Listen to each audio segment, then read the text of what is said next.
So I'm doing this recently. I grabbed my color harmony book and I find a color palette that catch my eye. Then I try to find inks that coordinate with those colors in the palette, but not necessarily, it's just an inspiration. So I grab Galaxy, also Taffy, and for contrast I might use any of these inks, Honey, Lemonade, or Perfection. I'm also going to blend in Cabernet, that is a gorgeous red color, and by the way, I'm using here Simon Says Stamp Positively Saturated inks. All has been die cut already from Neenah 110 grams cardstock, and I also like to use this Tacky mats by Simon Says Stamp to hold all the die cuts in place when I'm doing the ink blending. Leave a space between the pieces so you have enough room to do your ink blending. Ink your brush and use a scrap piece of paper to get rid of some of that ink excess. Now you have enough ink in the brush to apply a subtle layer of ink from the edges of the die cut towards the center. Choose one side of the die cut, it could be the bottom of the die cut or the top of the die cut, to apply this ink color. Then use the next ink color and apply it in the other side of the die cut in the same way. It's okay if the colors overlap in some areas, but try to leave white spaces or a white area between those colors. Now we're going to apply a thicker layer of ink in some tiny little areas, and for this we need the brush fully loaded. So we are going to apply the ink directly to the brush and then to the paper, and that's it. We have all the blending done for this little image.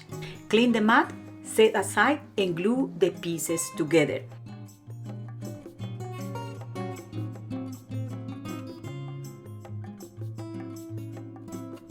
Now we are going to use a detail brush to add Cabernet ink on the beak, the edges of the wings, the belly, and also the tail of the dove.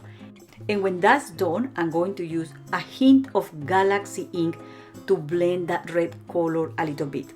Etching the image this way will help you to create a more three-dimensional composition even when it's completely flat. For the flowers, I start applying Perfection on the stems of this flower here, and then I clean the mat to apply Honey on these other branches here. So I'm aiming for a mustard color, and this gives me that look, but I also want it to look a little bit greenish. So I'm going to clean the mat and I'm going to use Perfection ink to add a hint of color here and there with a brush to achieve a soft blending. And for the flowers, I use Honey. I also apply the impact directly to the paper for a fast coloring. And I also use whatever ink it was in the mat to apply color to these tiny pieces here using a small brush. Now we are going to use Cabernet and a detail brush to add accents to these petals, just like we did with the dove. And pay attention that we are using the same colors that I used to add color to the dove, but we are using them differently. Here we are using more Honey ink, a hint of Cabernet, and we are not using Galaxy. So this is a 2 layers flower, and for the backing layer I want to add more ink saturation at the top of the petals. As I'm doing there, I'm adding more ink at the top, leaving the bottom of the flower yellow, and I'm blending in Cabernet and also Taffy. Taffy is a gorgeous pink or hot pink color that makes the Cabernet ink to look a lot more vibrant. So because I really love the way that looks, I decided to apply more of the Taffy ink at the front petals. But if you see there again, the ink is coming from the bottom of the petal, not from the top as I did from the previous die cuts. And this is a way also to achieve that contrast and that color degradation, and to have also a yellow area in the middle of the flower that made the flower to look really nice. So that's it. When we apply ink colors to die cuts, my invitation is to add colors from different sides of the die cut, even if the die cut is tiny. Those are tiny micro die cuts, and we can do it. You see, when we add these tiny front petals over that background petal, the image is coming to life in a way that is absolutely stunning, and we have done so very little. It's really very little. Now, this die cut includes the stem, but I didn't cut the stem for all of these flowers because I just wanted the flowers. So I'm using scissors here to cut the stems, and that's how we transform a blank piece of cardstock into something like this. Now we are going to use Squovals die set to create a frame, and using glue or dimensional foam pads, we are going to start adhering different elements on the frame or within the frame.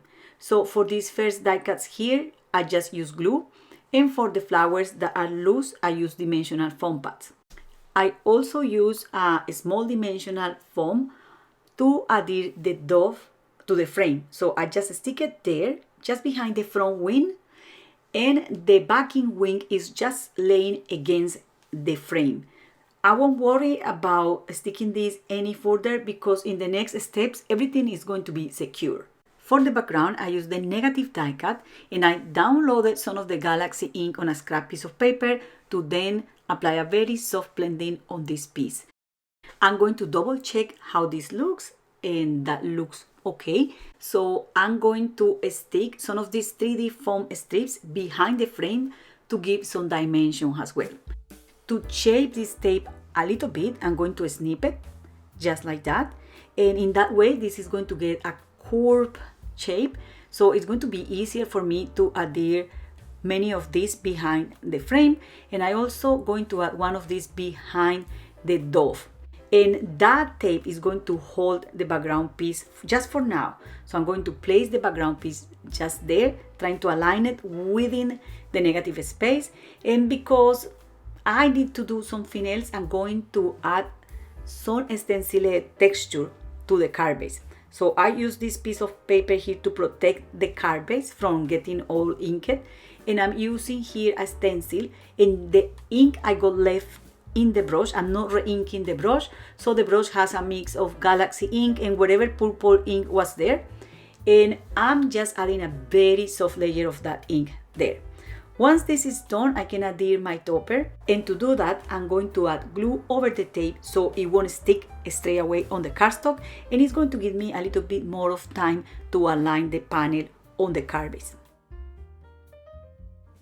Next, I'm going to gold heat emboss a sentiment, and if you see there, I'm stamping this over a long piece of cardstock because I like to create a long strip of paper that I can trim or cut according to the size of my card base or the image I'm working in. I don't like to just stick it over. I like to thread the sentiment a little bit within that image or that composition, and I also add some sequins. Now I decided to also add to the flowers some paper springs, and to do that I just cut very narrow pieces of paper, then I kind of wrap them around my pick tool, and I create like this kind of springs, and then I cut little pieces of that spring to add them on the center of the flowers, and I just add a hint of glue to adhere this.